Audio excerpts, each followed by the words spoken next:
Hopefully, The Scarecrow, a story written by Michelle Hautz.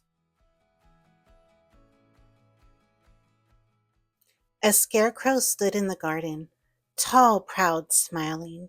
Like most of us, he didn't remember the very beginning of his days. He only knew he was created with loving hands, carefully crafted, wonderfully made.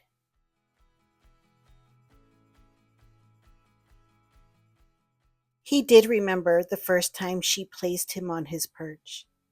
She set him up straight, stood back, and smiled. Hopefully, this scarecrow will keep the birds away, she said. He hadn't known his name was Hopefully, but he liked it.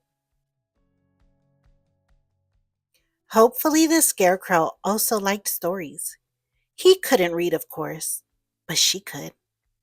Every day she brought her favorite books to the garden, and she read to him. As she read, the scarecrow journeyed over rocky cliffs and sailed rolling seas and met kings and queens and dragons and other scarecrows. He heard tales of courage and of hope. And when she said, "The end," the scarecrow always felt a little bit taller and braver.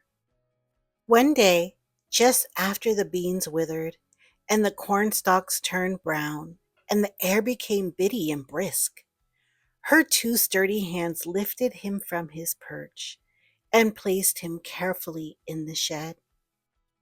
Hopefully, the scarecrow will be okay in there all winter, she said. He was alone, and the shed was dark, but he was warm and dry, and he didn't worry because she said it herself. He would be okay during the long cold winter. Besides, he had all her stories nestled deep in the straw beneath his hat to keep him company. Finally, when the scarecrow heard the birds return from the south, and the daylight lingered past dinner time, and the air smelled fresh and green, the thin crack of doorlight widened, and he was once again returned to the garden.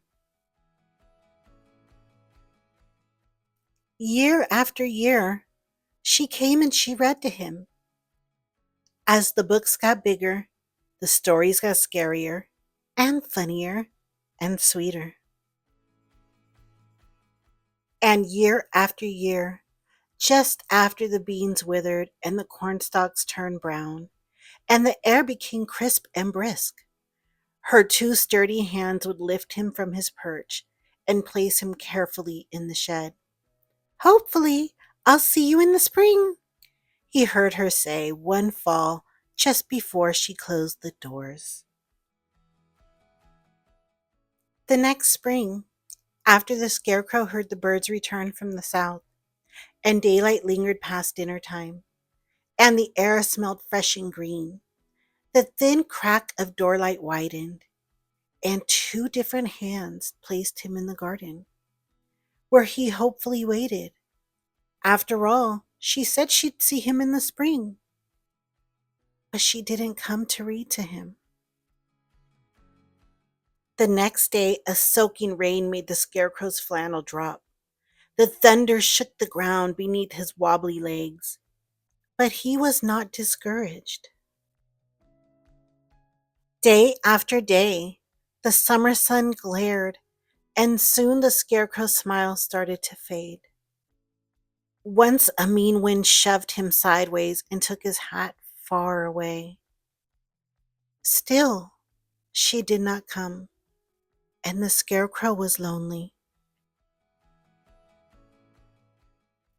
Her stories filled his head, and he remembered that to journey over rocky cliffs and sail rolling seas and face monsters, one must be brave. So he hopefully waited for a very long time until one day two familiar hands straightened his perch and smoothed his withered shirt. "Oh my, look at you," she said. "Hopefully I can fix this." With some patches, a dab of paint, and a new straw hat, the Scarecrow's smile brightened. He wondered if she brought new stories, but her hands were empty. And when she lifted him, perch and all, from the garden, the Scarecrow was confused, but not afraid. They were going somewhere together. Hopefully, the Scarecrow will love it here, he heard her say, and he knew she was right.